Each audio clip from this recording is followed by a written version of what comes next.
Semangat pagi, salam sehat untuk kita semua. Terima kasih sudah hadir kembali di sini di channel saya, Dr. Gustrin. Ini adalah seri ketiga dari yang sambungan dari sebelum-sebelumnya ya. Setelah kita sudah membahas tentang fungsi dan struktur hati di part 1, part 2 kita bahas tentang hepatitis, khususnya virus. Nah, sekarang kita bahas tentang SGOT, SGPT ya, sebagai salah satu tes fungsi hati yang bisa kita ambilnya.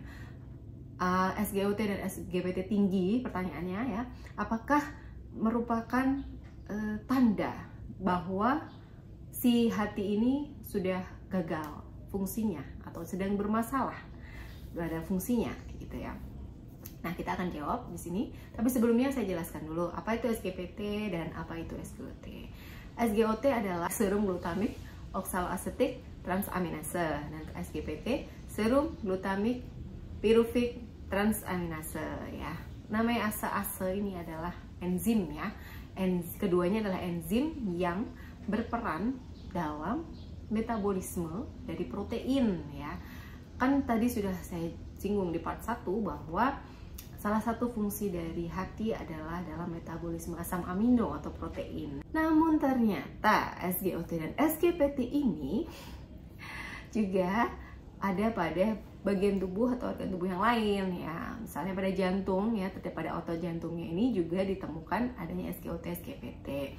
Pada ginjal juga ada, pada otot tubuh juga ada, di otak pun juga ditemui ya. Namun memang kadarnya semua ini tidak sebanyak yang ada di hati ya, karena hati adalah pabrik kimia terbesar, di mana salah satunya adalah mencerna protein juga. Pemeriksaan SGOT dan SGPT ini bisa menunjukkan seberapa baik sih fungsi dari hati ini dalam bekerja, sehingga nanti dimasukkan dalam bagian dari tes fungsi hati. Kadar enzim ini kalau tinggi di dalam darah ini bisa menunjukkan, memang ya, bisa menunjukkan adanya kerusakan dari hati. Tapi nggak selalu juga sih kalau nggak ada gejala-gejala lain yang berhubungan dengan si hati ya.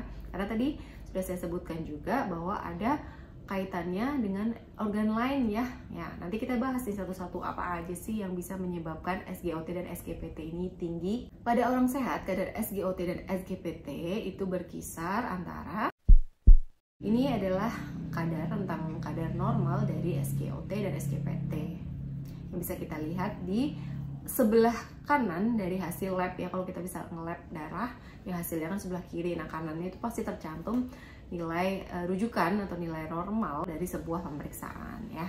Itu bisa kita lihat di sisi sebelah kanan sebagai pembanding. Ada beberapa kondisi kesehatan yang bisa menyebabkan SGOT dan SGPT tinggi. Ini coba saya sebutkan satu-satu ya, yang bisa menyebabkan naiknya SGOT SGPT. Yang pertama, yang non penyakit ya, itu bisa karena kelebihan makan obat anti nyeri ya, terutama golongan acetaminophen seperti itu. Bisa juga karena efek samping dari statin atau obat yang berfungsi untuk menurunkan kolesterol.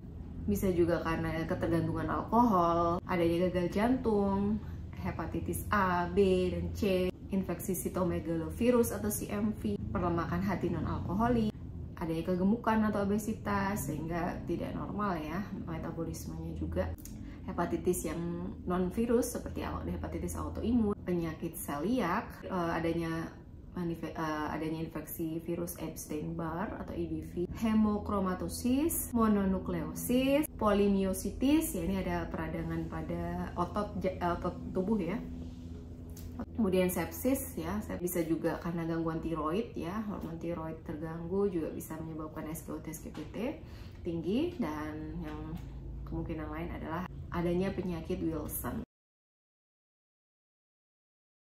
Gangguan fungsi hati ini biasanya nggak cuman hanya menaikkan SGOT SGPT ya, tapi juga memengaruhi sel-sel darah ya, dan juga enzim lain yang diproduksi oleh tubuh kita, dan terutama pada organ terkait yaitu hati. Selain melihat SGOT SGPT, dokter juga akan memeriksa kadar bilirubin, enzim lain seperti alanin transaminase, kemudian ada aspartat transaminase. Enzim ini juga berperan dalam pencernaan asam amino. Kemudian ada alkali fosfatase. Enzim ini biasanya terdapat pada hati dan tulang. Ada juga gamma glutamil transferase. Enzim ini terdapat dalam darah untuk menjaga kelancaran saluran empedu. Ada juga L-lactate dehidrogenase. Enzim ini terdapat di hati dan dapat menjadi tanda adanya masalah kesehatan serius. Kemudian prothrombin time atau PT. Ini adalah waktu yang dibutuhkan darah untuk membeku ya. Sekarang jangan, kalau misalkan kita ada MCU nih, kita tahu hasilnya, ini kalau hasilnya SGOT, SGPT tinggi, jangan lakukan self diagnose ya, memutuskan ini saya kena ini kemudian ini. Nah, diskusikan dulu dengan dokter, dan dokter akan melakukan pemeriksaan fisik dan juga pemeriksaan laboratorium atau pengecekan laboratorium yang bisa dan penunjang lain yang bisa digunakan untuk sebagai dasar dari keputusan dari diagnosis ya. Karena tidak hanya penyakit hati ya ternyata yang bisa menyebabkan SGOT, SGPT tinggi, maka jangan overjudge.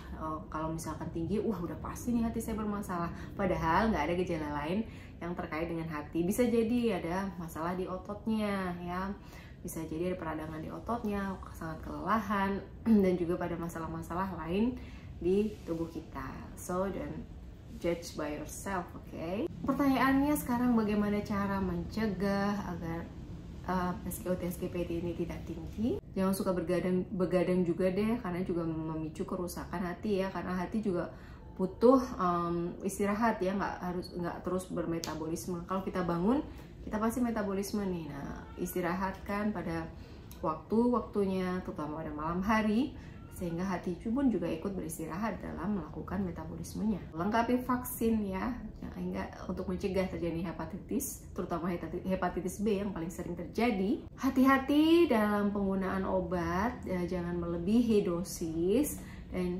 usahakan sesuai dengan tujuannya ya. Nggak boleh penyalahgunaan lah intinya. Juga termasuk suplemen ya. Nah, suplemen kan banyak banget sekarang ya macamnya. Nah, itu harus hati-hati karena hampir keseluruhan obat itu metabolismenya di hati. Kalau sangat berlebihan ya hati-hati pada hati Anda gitu. Jangan lupa juga untuk selalu mengonsumsi makanan yang bergizi dan olahraga teratur ya.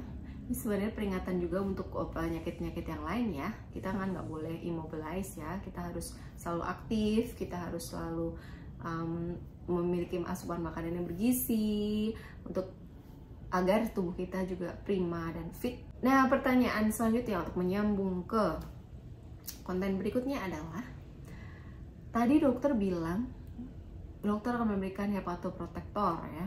Apakah itu termasuk kurkuma, Dok? Ya. Dan sejauh mana sih kurkuma ini membantu pemulihan atau menjaga dari fungsi hati? Kan juga bisa juga karena penyakit infeksi lain juga nih ya dok, tadi sudah dokter sebutkan ya. Kemudian kalaupun dia kena misalkan demam berdarah ya, itu kan juga bisa nih SGOT, SGPT tinggi. Nah, bisakah kita memberikan kurkuma pada penyakit-penyakit yang basically bukan dari hepar itu sendiri ya, karena hepar ini adalah organ yang terkait dengan yang lain. Apabila terkena penyakit yang lain juga, hepar juga bisa terganggu ya. Apakah bisa diberikan kurkuma juga? Kita akan saksikan jawabannya di konten berikutnya. Oke, sampai sekian dulu. Stay tune ya.